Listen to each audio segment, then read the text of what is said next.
WhatsApp guys, welcome to JKSSB online tutorial. मैं हूं सतीश और स्टार्ट करते हैं आज का top most current affair MCQs with explanation for your upcoming female supervisor and other JKSSB exam. Alright, so start करने से पहले एक चीज मैं आपको बताना चाहता हूं कि हम लोगों ने अपने फीमेल सुपरवाइजर कोर्स के ऊपर एक special discount coupon code start करा है। सो अगर आपने अभी तक हमारा कोर्स ज्वाइन नहीं करा तो अभी इंस्टॉल करें जेकेएसएसबी ऑनलाइन ट्यूटोरियल ऐप, और ऐप के ऊपर ही डिस्काउंट कूपन कोड अवेलेबल है। आप वहां अप्लाई करके एक्स्ट्रा डिस्काउंट जो है वो हमारे पेड कोर्स में पा सकते हैं। तो एट द एंड सिर्फ इतना ही बोलूंगा कि अगर आप 100% सिलेक्शन चाहते हैं इस फीमेल सुपरवाइज एग्जाम में तो अभी इंस्टॉल करिए ऐप को एंड ज्वाइन करिए कोर्स को, क्योंकि डिस्काउंट ऑफर जो हमने अवेल करा है वो लिमिटेड टाइम के लिए ही अवेलेबल है। क्लियर है? सो स्टार्ट एक चीज और, अगर आप लोग कुछ आपके कोई डाउट है, आप बात करना चाहते हैं तो आप मुझे इस व्हाट्सएप नंबर पे मैसेज करिए 7006332724 पे।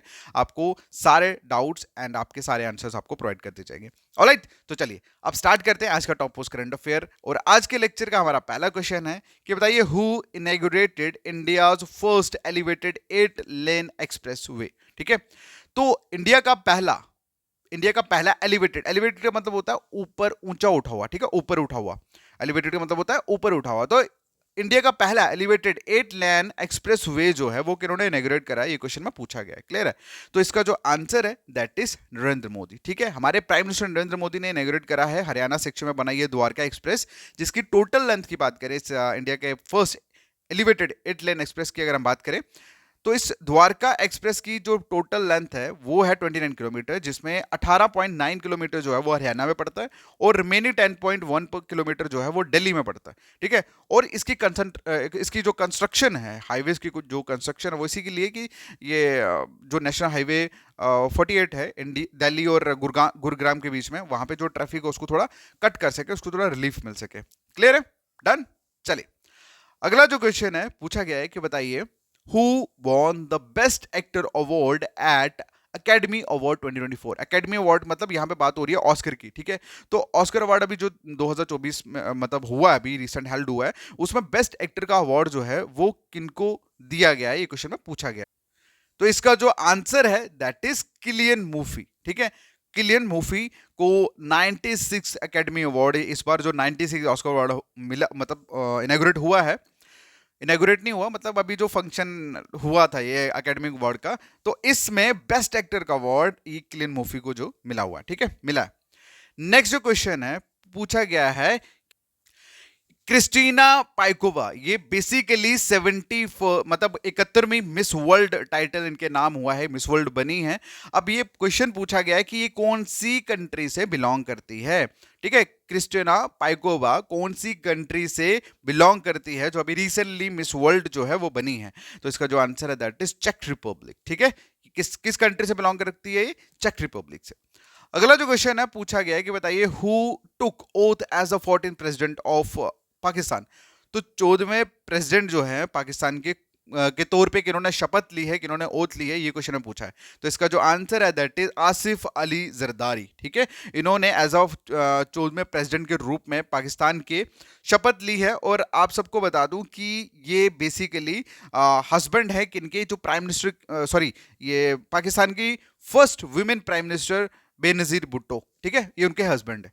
ओके, अगला जो क्वेश्चन है पूछा गया है कि बताइए यूनियन मिनिस्टर नारायण राणे ने रिसेंटली एक फाउंडेशन स्टोन जो है वो रखा है MSME technology centre in which state. तो कौन सी स्टेट में यूनियन मिनिस्टर नारायण राणे ने रिसेंटली फाउंडेशन स्टोन रखा है एमएसएमई टेक्नोलॉजी सेंटर के लिए? तो इसका जो आंसर है दैट इज महाराष्ट्र। ठीक है, तो महाराष्ट्र में बेसिकली एमएसएमई का टेक्नोलॉजी सेंटर जो है वो बनाया गया है। कहां पे? सिंधुदुर्ग में। ओके, सिंधुदुर्ग बेसिकली जगह है एक महाराष्ट्र में, वहां पे। अगला जो क्वेश्चन है पूछा गया है कि बताइए in which state of India was the world longest twin lane tunnel inaugurated. तो कहां पे इनॉग्रेट हुआ है भाई इंडिया का पहला, इंडिया का नहीं, वर्ल्ड का लॉन्गेस्ट ट्विन लेन। ट्विन मतलब दो, मतलब आने जाने का दोनों रास्ता है ये। ठीक है, ऐसे होता है ना वन लेन, तो वन लेन मतलब वन साइडेड जा रही है, ये ट्विन लेन जो है वो टनल इनॉग्रेट हुआ है कौन सी स्टेट ऑफ इंडिया में, ये क्वेश्चन में पूछा गया है। तो इसका जो आंसर है दैट इज अरुणाचल प्रदेश। कहां पे हुआ है? अरुणाचल प्रदेश में। और किन्होंने इनॉग्रेट करा है? Inaugurated by PM Narendra Modi. आपको एक चीज बता दूं कि 95% इनॉग्रेशंस जो होती हैं इंडिया की मेजर वाली, ठीक है, मेजर चीजों की जो इनॉग्रेशन होती है इंडिया में, उसकी इनॉग्रेशन 95% चांसेस है। अगर आपको क्वेश्चन पूछा जाए तो आप लोग इसको करोगे मार्क नरेंद्र मोदी को, अगर आपको नहीं आता तो कम आने का टाइम पे, ठीक है। चलिए अगला जो क्वेश्चन है पूछा गया है कि बताइए who was recently honoured with the miss world humanitarian award. तो ये ह्यूमैनिटेरियन जो अवार्ड है, मिस वर्ल्ड ह्यूमैनिटेरियन अवार्ड जो है रिसेंटली किन मतलब किन को मिला है, किन को ऑनर किया गया है, ये तो इसका जो आंसर है दैट इज नीता अंबानी, ठीक है। तो इनका ये वो एक इन्होंने अभी स्टार्ट करा ना विस्तारा करके एनिमल्स के लिए, तो उसके लिए इनको जो मिस वर्ल्ड ह्यूमैनिटेरियन अवार्ड जो के साथ जो है वो नवाजा गया है, ठीक है। चलिए नेक्स्ट क्वेश्चन है, पूछा गया है कि Poshan Pakhwada recently seen in the news is organised by which ministry. मैं आपको एक चीज बता दूं कि जितने भी फीमेल सुपरवाइजर एग्जाम की तैयारी कर रहे हैं, this is the most important question for you, okay. क्योंकि ये आप लोगों के सोशल वेलफेयर डिपार्टमेंट के रिलेटेड है, सो दैट्स व्हाई इस क्वेश्चन में पूछा गया है कि कौन सी मिनिस्ट्री ने इसको ऑर्गेनाइज करा है। तो इसको ऑर्गेनाइज करा है ministry of women and child development ने, ठीक है। और पोषण पखवाड़ा अभी बेसिकली ये क्या है, ये 15 दिन का एक इनिशिएटिव है, सरकार की तरफ से लिया गया है। 9 मार्च से लेकर 23 मार्च तक ये चलने वाला है। और इस 15 दिन के इनिशिएटिव में बेसिकली क्या होगा कि अवेयरनेस जो है वो फैलाई जाएगी किसके ऊपर, न्यूट्रिशन के ऊपर, डाइट प्रैक्टिस के ऊपर और विमेन्स हेल्थ के ऊपर, क्लियर है। और इस कैंपेन का जो मेन एम है वो यही है कि पब्लिक जो है उसकी पार्टिसिपेशन की जाए, एक कलेक्टिव मूवमेंट जो है वो चलाया जाए जिसमें लोगों को न्यूट्रिशन की जो इंपॉर्टेंस है वो सिखाई जाए, और मतलब हमें किस तरह से हेल्दी वे में चीज़ों को खाना चाहिए वो भी उसके बारे में बताया जाए, क्लियर है। डन। चलो अगला जो क्वेश्चन है पूछा गया है कि बताइए which country receive the prestigious measles and rubella champion global award for exemplary efforts in combating these diseases. ठीक है, मतलब ये जो बीमारियां हैं मीजल्स वगैरह की, कौन सी कंट्री को एक ग्लोबल अवार्ड जो है वो दिया गया है इन डिजीजेस को कॉम्बैट रोकने के लिए।